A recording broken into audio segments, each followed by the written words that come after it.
தொழில் முனைவோர். சார், என்கிட்ட ஒரு ஐடியா இருக்கு. இந்த ஐடியா யாராவது ஒரு பெரியவங்க பார்வையில பட்டு அவங்க கொஞ்சம் பணம் கொடுத்தாங்கன்னா நானும் ஒரு தொழிலதிபராக ஆக முடியும்னு இளைஞர்கள் இன்றைக்கு வருகிறார்கள்.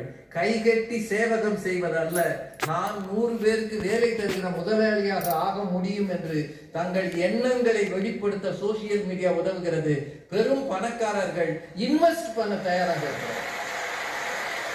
எல்லாத்தையும் இயற்கை பேரிடர் வரும்போது, புயல், மழை, கடும் வெள்ளம், ஏதாவது நிலநடுக்கம் இதெல்லாம் வரும்போது மக்களை போய் சந்திக்கவும் அவர்களை காப்பாற்றவும் சோசியல் மீடியா மிகவும் உதவுகிறது. அதனால நன்மைன்னு சொல்லிடலாமா? நீங்க தாங்க சொல்லணும். இவ்வளவு நேரம் கேட்டீங்களே, 2-3 விஷயங்களை சொல்லி நிறைவு செய்யலாம். ஒண்ணு, எந்த ஒரு அறிவியல் கண்டுபிடிப்பும் நமக்கு நிம்மதியை தரணும், மன ஒருமையை தரணும், மன பதட்டத்தை குறைக்கணும். இது சோசியல் மீடியா வந்த பிறகு இருக்கிறதா? நீங்களே கேட்டுக்கங்க. பதட்டம் பெருகி இருக்கிறது, நிம்மதி குறைந்து இருக்கிறது.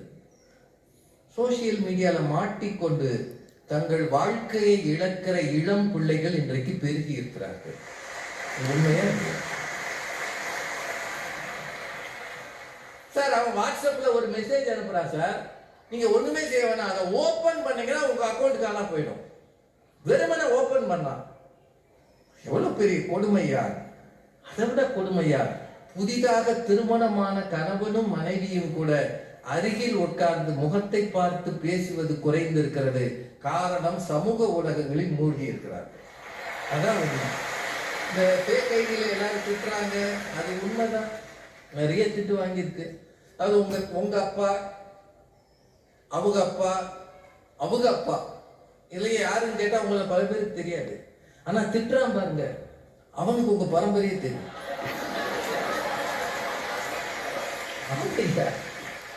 இப்ப பரம்பரையில யார் யார் இருந்தாங்களோ அவ்வளவு பேரை கூப்பிட்டு வச்சு மானாங்கனியா திட்டுவாங்க.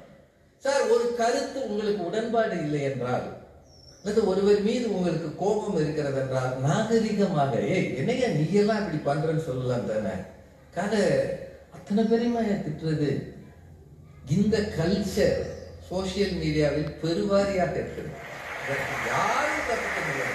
பெரிய பதவியில் இருக்கிறவங்கல இருந்து சாதாரண மனிதர்கள் வரை மனித வக்கரங்களை வெளியிடுகிற ஒரு இடமாக பல நேரங்களில் சோசியல் மீடியா இருக்கிறது. அதான் உண்மை.